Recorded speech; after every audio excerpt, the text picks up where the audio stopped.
તેમાં ઘણા બધા સાયન્ટિફિક નોંધા જ્વાળામુખી જળ તરંગો જેવા વિવિધ વિજ્ઞાનના મોડલ્સ તૈયાર કરવામાં આવ્યા હતા, જેથી બાળકોને વિજ્ઞાન વિષયમાં વધારે રસ પડે અને ગણિત વિજ્ઞાનને સમજવા માટે બાળકો વધારે પ્રયત્ન કરે.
શાળા કોલેજની છે. હું ધોરણ 8 માં અભ્યાસ કરું છું. મારી કૃતિનું નામ જ્વાળામુખી છે. સૌપ્રથમ આપણે માટીમાંથી જ્વાળામુખી માથે મોડેલને આકાર આપવો જોઈએ. ત્યારબાદ કોટનેસ પરમેનન્ટ અને ગ્રીસલિનની મદદથી આપણે જ્વાળામુખીમાં નાખવું. ત્યારબાદ કોટનેસ પરમેનન્ટ અને ગ્રીસલિનની મદદથી આપણને જ્વાળામુખીનો અનુભવ થશે.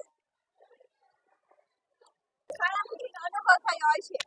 માંથી ઉપરની તરફ દબાણ આવે છે ત્યારે જ્વાળામુખી ફાટે છે. પીગળેલા પથ્થરો તથા વિવિધ ગેસોના મિશ્રણને આપણે મેગ્મા રસ કહીએ છીએ.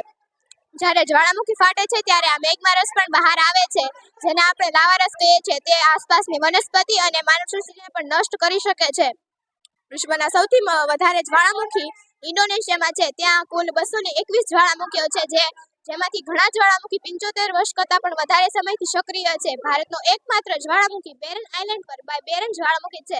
જો તમે અહીં અમારી આકૃતિ આજના જમાનાના ડગલેને પગલે પડતી જરૂરિયાતને નિર્માણ રૂપે પ્રસ્તુત કરે છે. આ મોડેલ આપણને એ સમજ આપે છે કે કેવી રીતે સોલાર ઉર્જા તથા હાઇડ્રો વર્કિંગને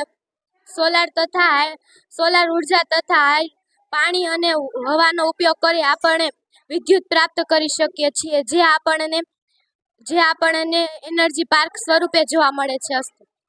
શક્તિનું નામ સપાટીની શક્તિ છે. જ્યારે આટલો વજન આની ઉપર મૂકીએ ત્યારે તે આટલો વજન પણ નથી ખમી શકતો. અને જો આ કાગળની ઉપર આ મૂકીએ, આટલો વજન મૂકે તો પણ તે ખમી શકે છે. તેનું ઉદાહરણ આ છે પતરાવાળું મકાન. જોઈએ છીએ ત્યાં પ્રકાશ તેની સાથે અથડાઈને આપણી આંખો સાથે અથડાય છે અને જ્યારે તેના લીધે મગજ તેને ઓળખી શકે છે. ટૂંકમાં આપણે કોઈ પણ વસ્તુ જોઈ શકીએ છીએ. અહીંયા આપેલ એરો મીન્સ તીર આપણને વિરુદ્ધ દિશામાં દેખાડવા માટે આપણે એક કાચનો ગ્લાસમાં તેમાં પાણી ભરીને આગળ રાખીશું, જેથી તેનું વર્ગીભવન થશે તે આપણને વિરુદ્ધ દિશામાં દેખાશે. આ આકૃતિમાં 6 કાચની મદદથી કેલિડોસ્કોપ બનાવવામાં આવે છે, જેમાં અલગ અલગ આકૃતિ જોઈ શકીએ છીએ, જેના કારણે આપણને અલગ અલગ ગુણક પરાવર્તનનો નિયમ લાગુ પડે છે. અહીં અમારા આ મોડેલનું નામ બીજનું અંકુરણ છે. તેની શરૂઆત અને તબક્કાથી જાણી જોઈ શકીએ છીએ કે બીજને જમીનમાં રાખ્યા પછીની દરેક ક્રિયાઓ બતાવવામાં આવી છે. તેની સ્થિતિ અને સંપૂર્ણ જોઈ શકીએ છીએ કે અહીંયા આ બીજ છે અને તેની પરિણામે એક છોડ આવે છે.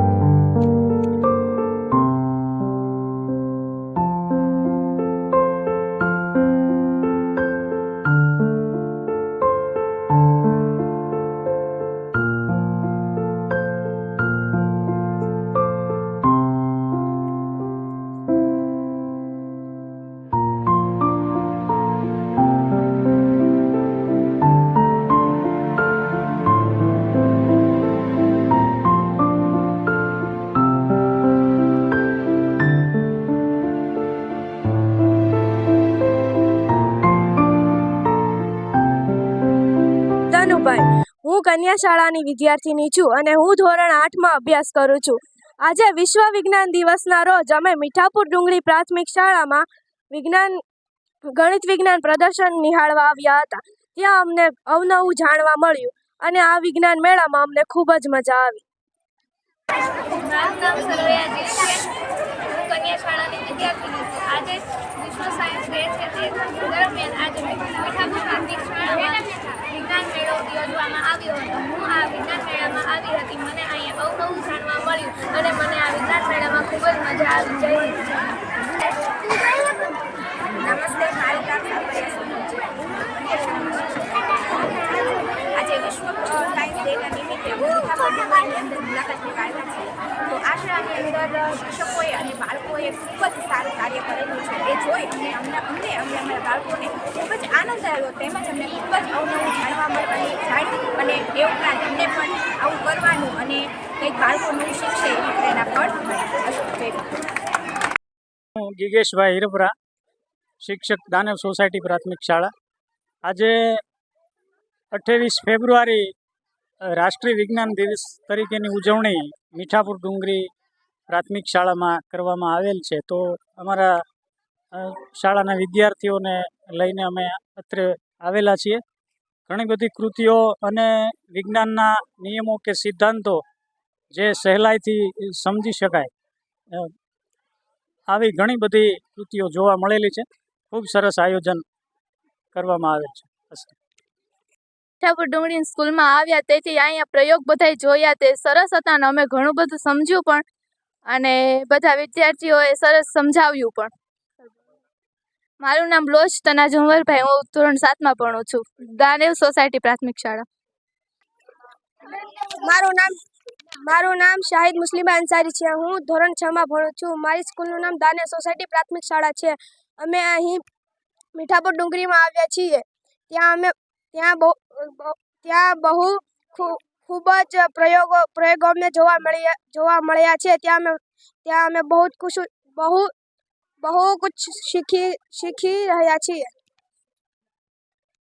લિફ્ટ છે આ ઇમારતોમાં કામ આવે છે. આ ભારે સામાન ઉપાડી શકીએ છીએ અને આ આવી રીતે કામ કરે છે.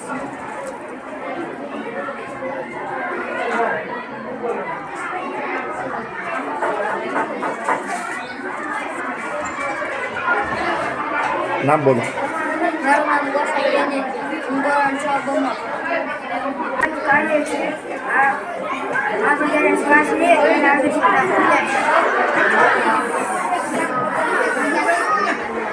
શ્વાસ છોડીએ ત્યારે આવી રીતના સુધાઈ જાય છે. નામ મારું નામ રામાણી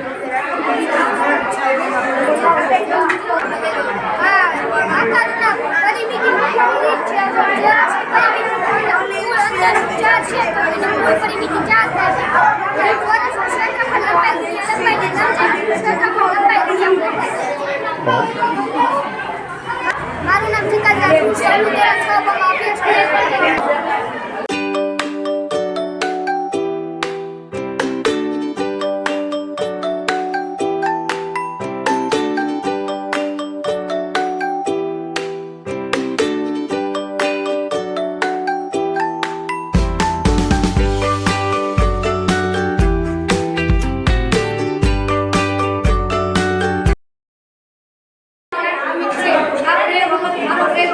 પાણીનું દબાણ પ્રેમ છે ત્યારે આપણે આ ગ્લાસમાં પાણી નાખશું ત્યારે આ સ્ટ્રોની નીચે પાણી છે પાણી તો કરી નાખશે નીચે નહીં આવે. જ્યારે તે સ્ટ્રોની સપાટીની ઉપર આપણે પાણી નાખશું ત્યારે કેશાકર્ષણ લાગુ પડશે. કેશાકર્ષણના નિયમ દ્વારા તે પાણી ખેંચાઈને બીજા છેડા સુધી જશે. તે પાણી ત્યાંથી નીચે ઉતરશે. આમ આખો ગ્લાસ ખાલી થશે. મારું નામ સરદાર શુભમ છે. મારું પ્રોજેક્ટનું નામ છે વર્તુળનું ક્ષેત્ર. મારી સ્કૂલનું નામ છે મીઠાપુર ડુંગરી શાળા. વર્તુળ કા ચોરસ કે લંબચોરસ ક્ષેત્રફળ શોધવા માટે તેમાં અંદર રહેલા નાના ચોરસ આપણે ચોરસ અથવા લંબચોરસનું ક્ષેત્રફળ માપી શકીએ. પરંતુ વર્તુળનું ક્ષેત્રફળ માપવું અઘરું છે. તે માટે ગણિત શાસ્ત્રીએ ઘણા પ્રયોગો અને પ્રયોગોમાં તેને કહ્યું કે જેમ કે વર્તુળે વર્તુળ એટલે આપણે ભાગ પાડી નાખીએ. તેથી તેના આ રીતે ગોઠવી નાખવાનું. તેથી તે લંબચોરસ આકારનું થઈ જાય. તેથી આપણે વર્તુળનું ક્ષેત્રફળ માપી શકીએ છીએ. મારું નામ છે વેદન સાહેબ.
ક્યાંથી આવ્યો તમને બનાવવા માર્ગદર્શન આપ્યું? બરાબર, સરસ, બહુ સરસ. નામ બોલ. મારું નામ ચૌહાણ નીરવ છે. હું ધોરણ 8માં અભ્યાસ કરું છું. મેં મારા દુકાન ખાતામાં મારું નામ વૈશાલા કાલીજી છે. હું ધોરણ 8માં અભ્યાસ કરું છું. મારી કૃતિનું નામ જ્વાળામુખી છે. તમે જોઈ શકો છો જ્વાળામુખી બનાવવા માટે સૌપ્રથમ માટીનો ઉપયોગ કર્યો હતો. ત્યારબાદ તેમાં પોટેન્સ ફર્મેન્ટેડ અને ગ્લિસરીન નાખવામાં આવે છે. પોટેન્સ ફર્મેન્ટેડ અને ગ્લિસરીન બંનેનો ભેળ છે. આ ભેળ છે એક લાવા બહાર નીકળે છે.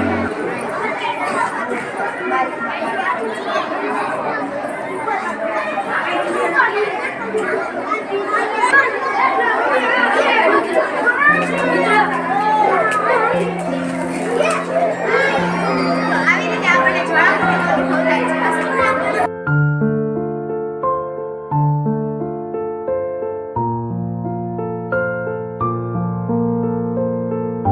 ધોરણ 8માં અભ્યાસ કરું છું.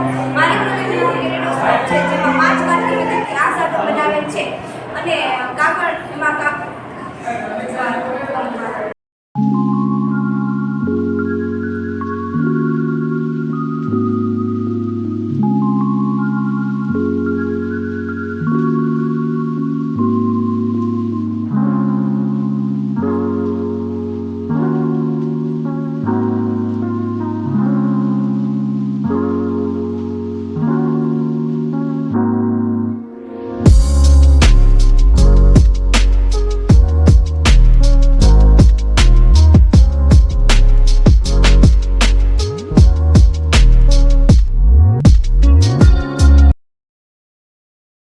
નમસ્તે, મારું નામ કાલિયા આરજુ છે. મારો પ્રોજેક્ટ પાણીનું શુદ્ધિકરણ છે. તેમાં આપણે પહેલાં ડહોળા પાણીને આપણે કેવી રીતે ડહોળા પાણીને કેવી રીતે આપણે શુદ્ધ કરીએ છીએ તેની સમજ મેળવી શકાય છે. જેમ કે આ ડહોળું પાણી છે, જે આપણે પહેલાં મોટા કાંકરામાં જાય, પછી તેમાંથી પસાર થઈને ઝીણા કાંકરામાં, પછી ઝીણી રેતીમાં અને પછી રૂમાં પસાર થઈને ચોખ્ખા પાણી સ્વરૂપે આવે છે અને તેની અશુદ્ધિઓ આ બધામાં રહી જાય છે અને ચોખ્ખું પાણી નીકળે છે. અસ્તુ. નમસ્તે, મારું નામ મકવાણા ધાની છે. હું ધોરણ 7 બની વિદ્યાર્થીની છું.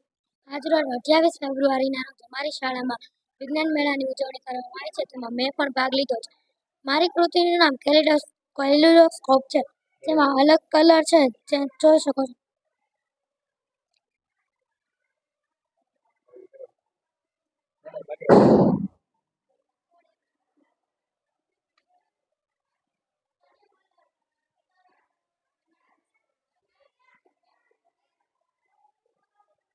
મારું નામ સોલંકી માનસી છે. હું ધોરણ 7 માં અભ્યાસ કરું છું. અહીં આ કૃતિ જ્ઞાન સાથે ગમત છે. અહીં આ મોડેલમાં તાર સાથે તાર અડે એટલે બલ્બ પ્રકાશિત થશે. તેનું કારણ વિદ્યુત પરિપથ પૂર્ણ થવાની ક્રિયા છે. અહીં આપણે સમજી શકીએ છીએ તથા ગમત પણ કરી શકીએ છીએ.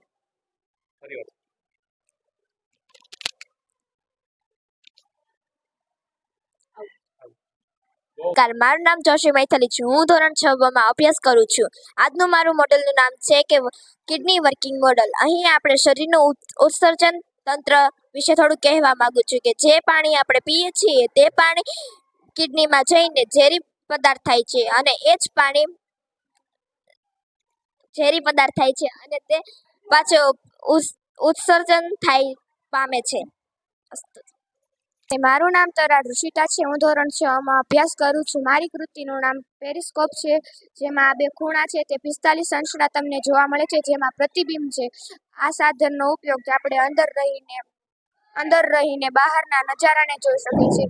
આ સાધનનો ઉપયોગ ફક્ત જે સબમરીનમાં જે આગતા હોય તથા સૈનિકો કરી શકે છે. જે આપણે દુશ્મનોની સામે જે લડત કરવાની હોય તેમાં ઉપયોગમાં લેવાશે અને દુશ્મનોનો ચિતાર મેળવી શકીએ છીએ. નમસ્કાર, મારું નામ મકવાણા દ્રષ્ટિ છે. હું ધોરણ 8માં અભ્યાસ કરું છું. મારી કૃતિનું નામ કેલેડોસ્કોપ છે, જેમાં 5 કાચની મદદથી આ સાધન બનાવેલ છે. જેમાં બંગડીના કચુકા નાખેલ છે, જેથી જુદી જુદી ભાત રચાય છે અને આમાં ગુણક પુરાવર્તનનો નિયમ લાગુ પડે છે. બાળકોને ગુણક પુરાવર્તનનો નિયમો જ્ઞાન સાથે ગમત શીખવી શકાય છે. અસ્તુ.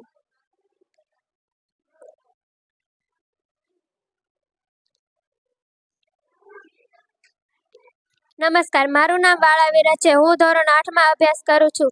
મારી કૃતિનું નામ ઉડતું પતંગિયું છે. આ કૃતિ દ્વારા આપણને અપાકર્ષણનો નિયમ સમજાવી શકાય છે અને સાથે સાથે ગમત પણ કરાવી શકાય છે. આ કૃતિ દ્વારા બાળકોને અપાકર્ષણનો નિયમ અનુભવ કરાવી શકાય છે.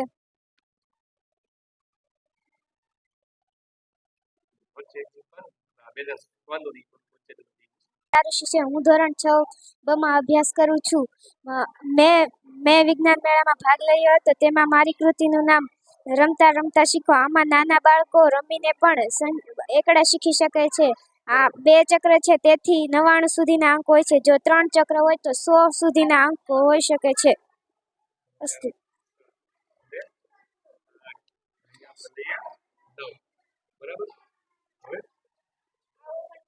નમસ્તે, મારું નામ ત્રાધારા છે.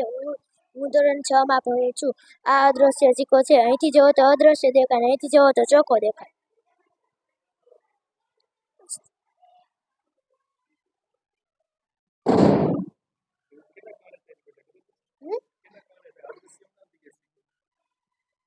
દૃશ્ય એટલે કે તેમાં જે દેખાય છે.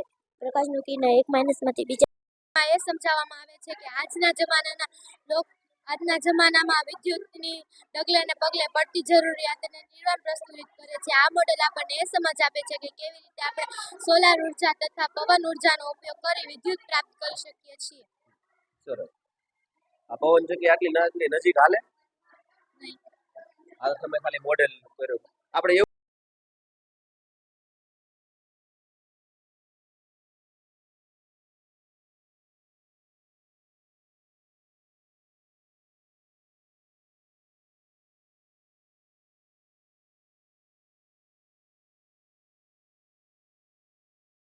તારા ભૂપતભાઈ છે. હું શ્રી ગણેશ પ્રાથમિક શાળામાંથી આવી છું. હું અહીંયા મીઠાપુર ડુંગળી પ્રાથમિક શાળામાં અમે વિજ્ઞાન પ્રદર્શન 28 ફેબ્રુઆરી વિશ્વ વિજ્ઞાન દિવસ જોવા માટે આવ્યા છે. આ મીઠાપુર ડુંગળી શાળામાં વિજ્ઞાન પ્રદર્શન રાખેલ છે.